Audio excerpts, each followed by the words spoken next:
The First World War, a conflict of unprecedented scale, didn't erupt from a single cause.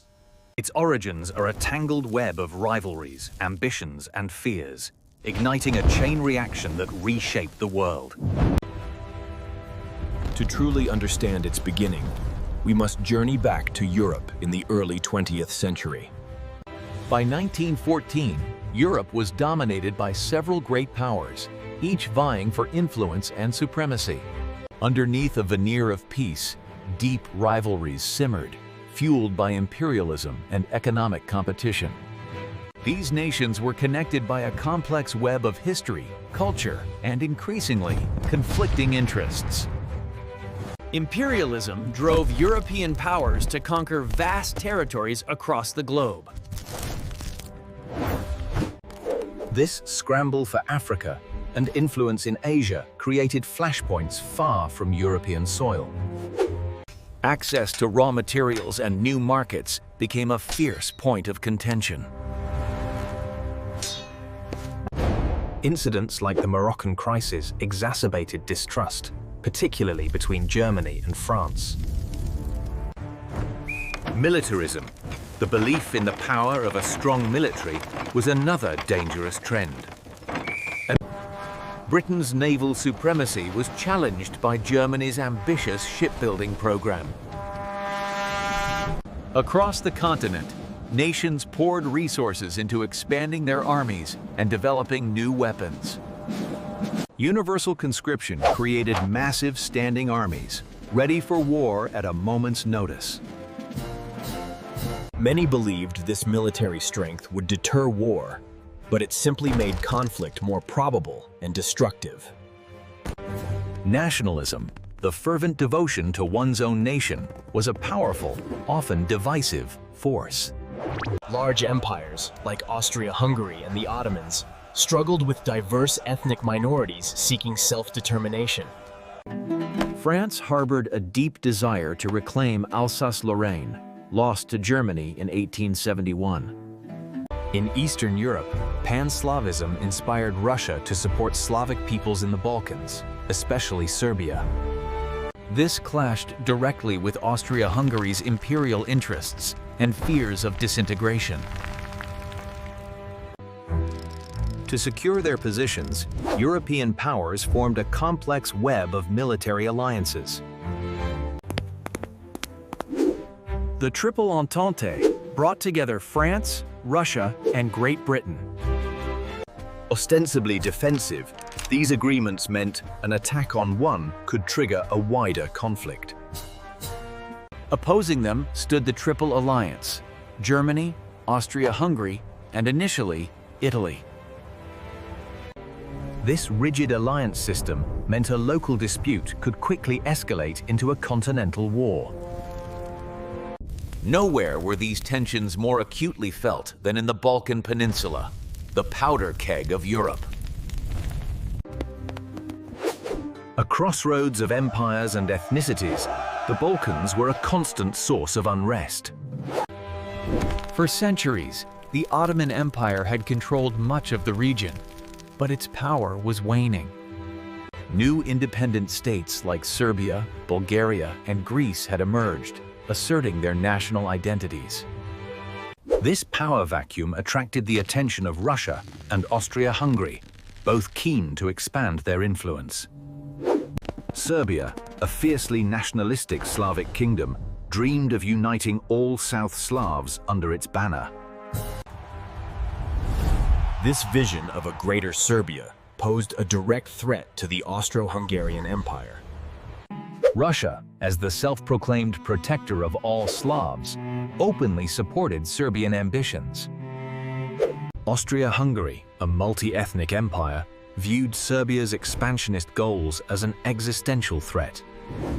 Its own South Slavic populations, particularly in Bosnia, might be inspired to rebel. Vienna was determined to crush any moves that could lead to the empire's disintegration.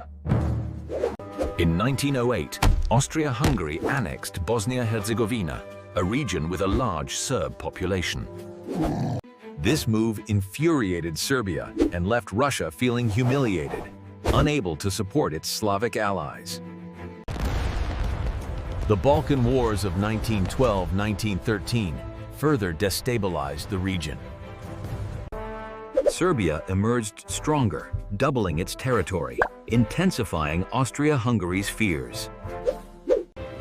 Into this volatile mix steps Archduke Franz Ferdinand, heir to the Austro-Hungarian throne. Though committed to preserving the empire, he was not universally popular, even within Austria. He entertained ideas of federalizing the empire, giving more autonomy to ethnic groups, which was controversial. On June 28, 1914, Franz Ferdinand traveled to Sarajevo, the capital of Bosnia-Herzegovina. The date was symbolic, the anniversary of Serbia's defeat at the Battle of Kosovo in 1389. To many Serbs, this visit was seen as a deliberate provocation on their national day of mourning. Unbeknownst to the Archduke, a secret Serbian nationalist group, the Black Hand, had planned his assassination. They sought to liberate Bosnia from Austro-Hungarian rule and unite it with Serbia. 6 conspirators, armed with bombs and pistols, lined the Archduke's motorcade route. Gavrilo Princip, a 19-year-old Bosnian Serb, was one of these determined young men. They positioned themselves along the Apel Quay, awaiting the Archduke's passing. The air in Sarajevo that morning was thick with anticipation and unseen danger. The first attempt, a bomb thrown by Nedeljko Čabrinović, missed its target. The Archduke's car sped off, leaving Čabrinović to be captured amidst the confusion. But by a twist of fate, the Archduke's car stalled directly in front of Gavrilo Princip, who seized his chance.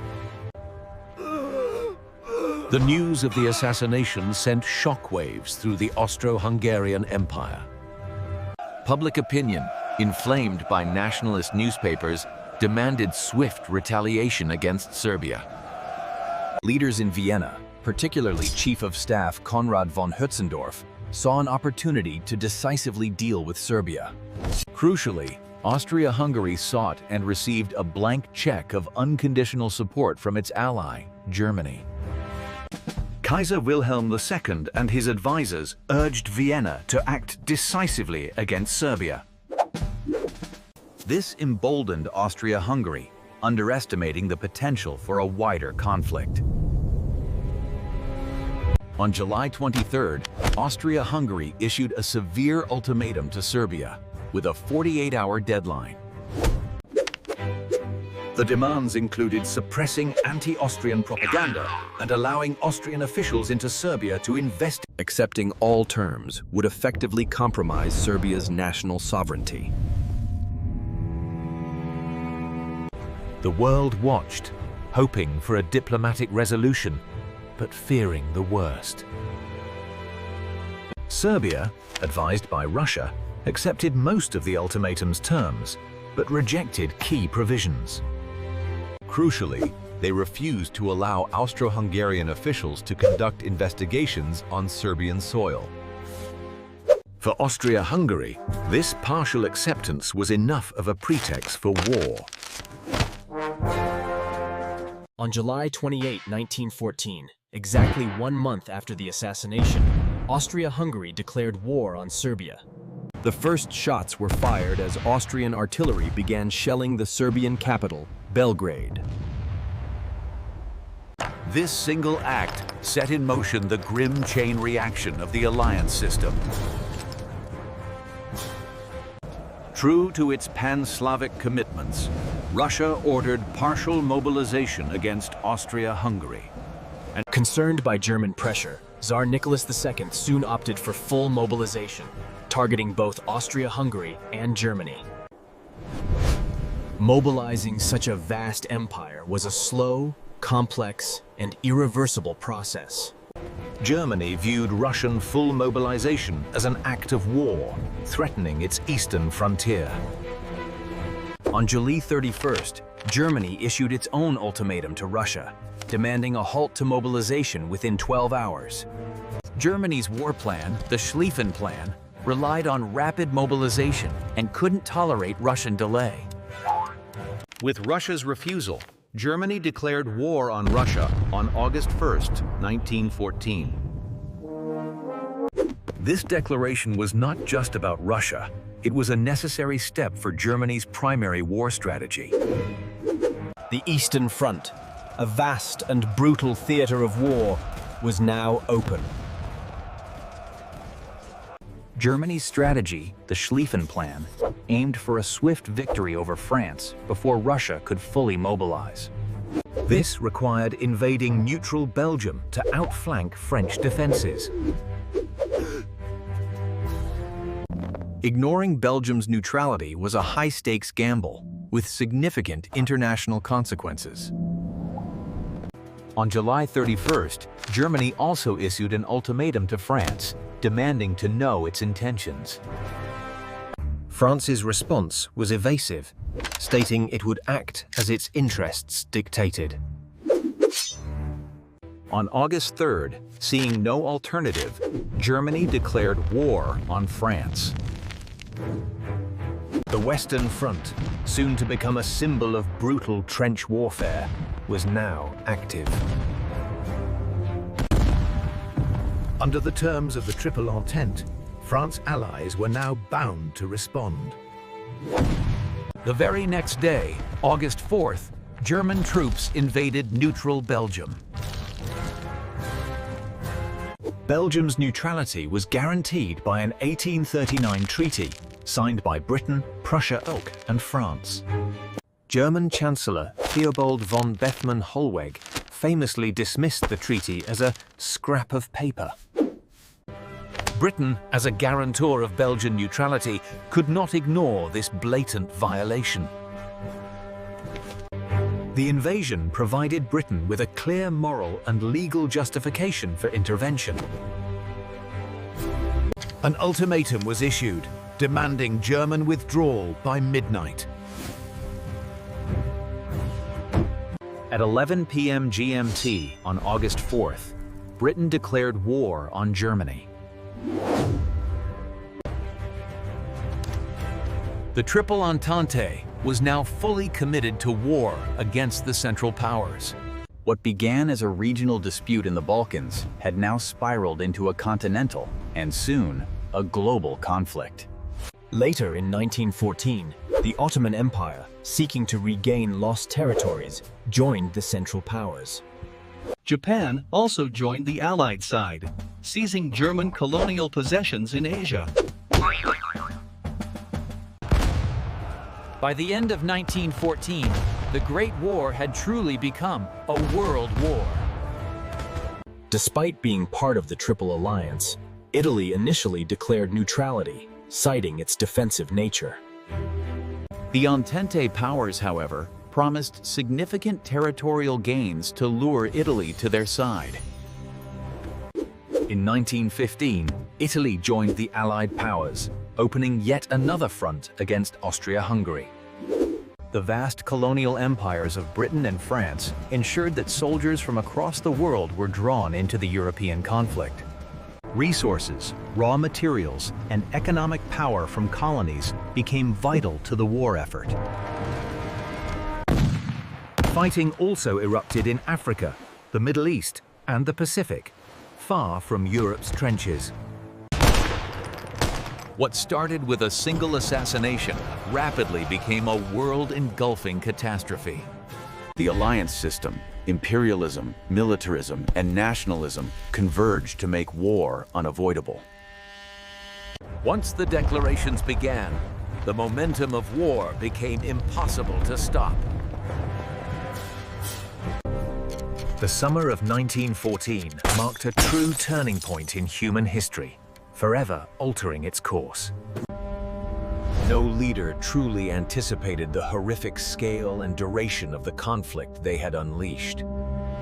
The assassination of an archduke was merely the spark, but the powder keg was already brimming with volatile elements. The First World War would profoundly reshape global politics, society, and technology. Understanding how it truly started offers crucial insights into the dangers of unchecked ambition and entangled alliances. A chain reaction.